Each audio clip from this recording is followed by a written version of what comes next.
Welcome to Manager Tools. How to respond to a request for a raise. Here we go. A direct comes to you. He asks you for a raise, right? Right. Every manager's fear. That your whole day just goes right. to you know where. And maybe you saw it coming, maybe, or maybe it's out of the blue, but regardless, is there a right way to respond? Yeah, there is. Shouldn't they be meeting this incredibly high standard to earn it? They should. And the next question that comes to my mind is, this is, I think, one of the biggest fear that people have, right? Which is, if I say no, don't I risk losing them? Yes, you do. Okay, great. So we need to talk about this. But that doesn't mean there's not a right answer. And it doesn't mean that, as we've said many, many times, this is not risk-free manager tools. Right. Okay, so you have some ideas on this? Is that what you're saying? I might. Okay, so if I were to ask you these questions. I'm just going to, off the top of my head, I'm going to talk for 45 minutes. Off the top of my head, I'm going to look at the show notes. And raises and compensation. Yeah, okay. So how are we going to walk through this today? Here's our outline, and then I have a brief aside, a sort of a program note, as they would say on TV. The first rule of responding to a request for a raise, number one, is first say no. Okay? And we'll explain why and how throughout this cast. The reasons why, our second point, compensation isn't a primary retention tool. Now, we understand this opens you up to risk, and we'll talk about that directly in this cast. Next, we're going to ask the direct to come back to us with a presentation supporting their request, which, by the way, is a gate that many aren't willing to meet. And the last thing you're going to do is you're willing to reconsider the request later. Because now what we've done is put the conversation on a playing field of raises are possible. If, improving your salary is directly equivalent to improving your performance. Simple as that. Now, the program note. We need a series of casts on salary administration, on compensation, on benefits, and so on. And we intend to do them. And one of the reasons we haven't is because the concept of administration is not actionable. So this was the first effort. We also obviously have a cast about not counter-offering, but that's a slightly different situation. But we intend to provide that background, and we want to do it in an actionable way. So this isn't the first in a series, but it will end up being the first in a number about salary administration and about the conversations one has around them. Okay. So back to this show. Right. First point is first say no. I come to you and say, hey, Mark, I've been working really hard and I think I deserve a raise. And you're going to say to me, no. Yeah. Next. See, here's the thing. You got to get the grammar right. Hey, boss, can I have a raise? No. Anything else? Anything else? Right. Okay. And look, guys, be gone. We're be making gone, long yeah, one. be gone. Be gone. That's the second word. Look, guys, we respect that the no is a fear-inducing thing on your part, and when we laugh about it, we're not suggesting that you'll be cavalier in doing so. Follow us through the rationale and recognize that there are only three possible answers: no, yes, or something else, which you allow the direct to draw some conclusion from, which inevitably will probably be no anyway. All right, so there really is a right answer to a direct's request for a raise. And the answer is to say no. Now, yeah, obviously, it's more nuanced than that. Thank you for giving us that. It's not quite that simple. But you and I, Mike, you and I know the vast majority of managers that are listening right now do not have the authority on their own to grant a raise. That's right. They don't. The vast majority. Yeah.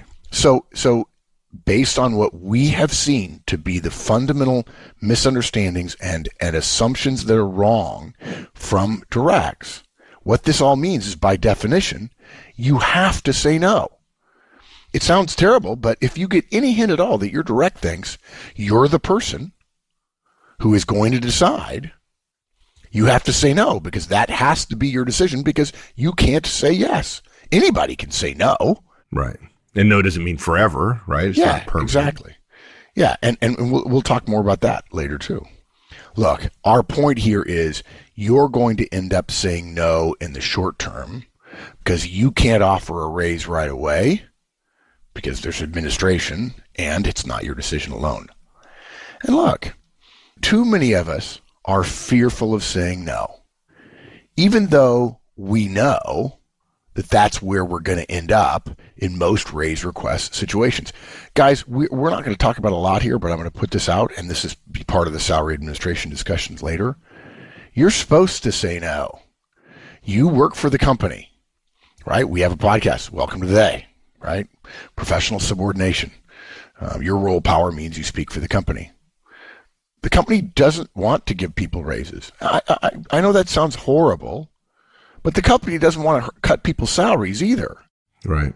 It also wants to stay in business, right? Yeah, exactly. And there are all kinds of factors in there. And it depends on whether you take the 10,000-foot view or the 1-foot view, which side you fall on any given day, or whether or not you're thinking about your relationship with your direct, or whether or not you're thinking about your relationship with the company. So you have to learn to be willing to say no. And the way to do that, of course, is to say no. And our point here is your fear of saying no doesn't make the often inevitability of the no any less true. And here's the big problem. An answer of you fumbling around, stumbling, essentially conveying surprise, and a lack of preparedness when most directs would say, look, if I want a raise, whether I think I've earned it or not, just I want a raise, or I think I deserve one, or I think I've earned it. And there are people who want it, who believe they deserve it, who haven't earned it by any stretch of the imagination. In both cases, you're the right person to talk to. So by definition, you're the one they should come to. It astounds young people, particularly individual contributors, that managers are surprised. Where else should I go?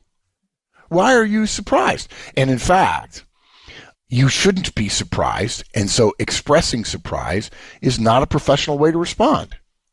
And a lot of individual contributors would tell us about most managers and the lame answers they give that essentially don't answer the question. They would say, he wouldn't respond that way if he was going to give me a raise. If he was going to give me a raise based on my request, he would immediately say, oh, gosh, I've been preparing to talk to you about this, or you certainly have earned it. Yeah, your surprise and lack of preparation proves that you know to him everything he needs to know. Yeah, everything he needs to know. Actually, not everything he needs to know. Everything he fears about your role power over him. Yeah. So look, let's forget about saying yes, which is a rarity that you have the ability magically to say yes. You're essentially saying no because communication is what the listener does and the direct is listening. So therefore, why not say no and explain some of the rationale for the no, but leave open the possibility that it could become a yes if the individual contributor does their part in the dance that is performance and pay, and the idea that any large system is reasonably well efficient, and yet in each individual instance within that system, every individual instance is perfectly efficient, is ludicrous. Right. The whole concept of sub-optimization suggests that for the entire system to be efficient, there must be inefficiencies throughout it. Just like Wall Street. People say all the time, oh, the market's efficient. People say, no, it's not. There's mispricings all the time. And guys, people didn't say every single pricing decision of every single stock was inherently efficient. What it said was the market was efficient. The market generally allocates capital appropriately. But at times, that then creates inefficiencies between one company that's underinvested in and another one that's overinvested in until information reaches the people who are making the decisions such that the inefficiencies tend to go away. But if you have a system that has a lot of very small inefficiencies that end up canceling each other out, you end up with a very efficient market. And we don't have to talk about Wall Street. Wall Street is the one everybody talks about because there's a lot of money involved. But this is true about marketplace theory in general, guys. And you might wonder why we're talking about marketplace. The reason why is because that's what salary is. It's a gigantic marketplace. The original bazaars, and when I say bazaar, I mean B-A-Z-A-A-R, the places where people in the middle of town went to buy and sell things, were efficient overall. If they weren't efficient overall, they would die. They would go away because society, civilization, culture seeks some normalcy. And if they don't get normalcy in one system, a new system will generally crop up. That generally doesn't require governmental intervention. Sometimes it does. But bazaars can continue to exist because they generally serve overall the entire population of the people involved, buyers and sellers and vendors and the accoutrement associated with that. That doesn't mean that every purchase you make in a bazaar is a good one. So when a direct comes to you and asks for a raise, they're essentially ringing a bell that, or pulling back the curtain without realizing it, on the incredible complexity of the salary marketplace. And for us to respond with anything other than confidence and understanding implies that there are other things they expect us to know that we don't know. And so now, the next time I have a conversation with you, if I'm your boss, I raise an eyebrow and I say, how confident should I be of her response, my boss's response to this situation? Because I asked for a raise, I don't know anybody else I would go to, and my boss started stumbling and fumbling. Doesn't make sense. Yeah, so the first step is for you, the manager, to understand this marketplace. That's what our first step is.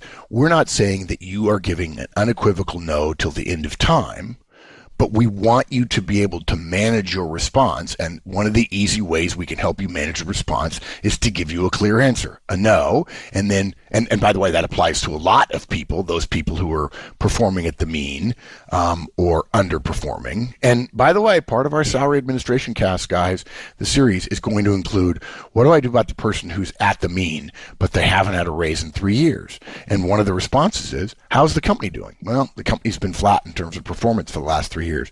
Okay, then. So the efficient market says if the company's flat, then roughly everybody within the company needs to be flat as well. And that happens. We're recording this in 2015. From 2008 to 2012, 13, 14, maybe even still to 15, there's not been an increase. So for now, we're not going to give the direct a raise immediately because A, we don't have the authority to do that. And B, even if we did, we would have to consider its effect on budget and in smaller company financial metrics and targets, and that takes time. So in other words, the no is a time-based no to some degree. And C, since it's likely we have to convince someone else, our direct is first going to have to convince us, and they likely haven't brought us supporting justification. So therefore, our answer is going to effectively be no. But you said earlier, it's a little bit more nuanced than that. So you're simply not going to say, hey, Mark, no, sorry. Yeah. Next item. Yeah. So how does it sound? Yeah. So let me also say this as an aside. We recently did an experiment at one of our public conferences. We have 3 conferences now, the Effective Manager Conference, the Effective Communications Conference, and the Effective Interviewer Conference. Last year, Danny and I agreed, and you blessed the decision, that we would try a couple of times this year in 2015 to have an Effective Communications Conference before an Effective Managers Conference. Typically, it's always the Manager Day first, the Communications Day second. We thought there might be some benefit to having the Communications Conference first, because that would then, for those people who come both days, and many do, that would then give us the opportunity to bring up behavioral tendencies. We use the DISC model to give us clues about that. Behavioral tendencies in our discussions of management. That tended not to be the case. We don't really see that happening in the 2 or 3 tests we've done in that regard. But I want to take a moment here and address, for those many, many hundreds of thousands of listeners that hear us and know about our belief in people have different behavioral tendencies, and the vocabulary we use is DISC, is to say this. Folks, if you're a high S manager, if you're a warm, fuzzy, loving, personable, caring, gentle, kind soul who also is an effective manager, because anybody can be an effective manager, it doesn't matter what your personality is, we respect that this conversation is going to be hard for you. The high D says, oh, good, I'm comfortable saying no, and now I don't have to stumble around. I have the words. We're about to give you the words to say. It works for everybody. It's going to be harder for those of you who are S's, because you want to try to avoid a no immediately. I'll give you Two suggestions on that. First of all, don't assume that all of your directs are just like you. Interestingly enough, for the high Ds, they love saying no, but they have not considered at all, what if I have a high S working for me, and maybe I ought to soften that. But for you high S managers, if Mike or I worked for you, we don't want you to take 15 minutes to dance around the subject and then leave me with the impression that it might be true that you're probably not going to say yes, so therefore I'm supposed to assume that was a no. We don't want that. We want you to hit us in the nose and say no. But secondly, ask yourself what you would want from your boss if you believed the answer was likely to be no in the end. Would you want him to string you along? And we think the answer would be no. Now, can I perfectly satisfy every one of the hundreds of thousands of listeners we have every week? In fact, we're over 1 million listeners a month now. Can I perfectly satisfy everybody with this example? No. But please don't disregard it simply because it doesn't sound like you. I wrote it in a neutral tone with the idea that anybody could use it. And gosh, if you're a licensee, print it out, edit it a little bit, retype it if you have to, and practice it a couple of times before you have to face this. Wouldn't be hard to listen to this cast a few times on a train back and forth to work, and then print this out again if you're a licensee and you have access to the show notes, and then say, okay, I've got the rough themes here. The next time somebody asks, I'll be able to deliver this 80%. Okay? All right. So here's how it might sound. Now, to be clear, because we haven't walked through the rest of the logic of this initial no, we're going to break up the totality of your answer across the entire podcast. I'll repeat at a high level at the end, but for now, we're just going to highlight the initial paragraph or two, the initial no. So let's start with a performer about whom your first thought is, no way does this person deserve a raise. Okay.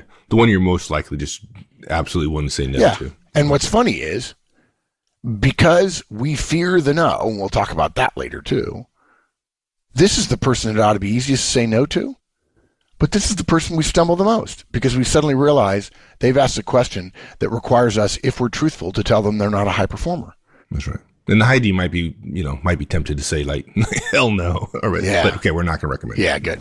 Even under these circumstances. Okay. So low performer, below average performer, not someone who you think could convince you perhaps to get a raise. Unfortunately, I'm going to have to say no for now. I'm not opposed to these conversations, but a raise is something I can't do myself, and the process for giving raises isn't trivial. Again, guys, that's the first paragraph. There's more to come in the rest of the cast. Now, for those managers who are willing to say it, you could go even further for somebody who has been on a performance plan in the last year, perhaps.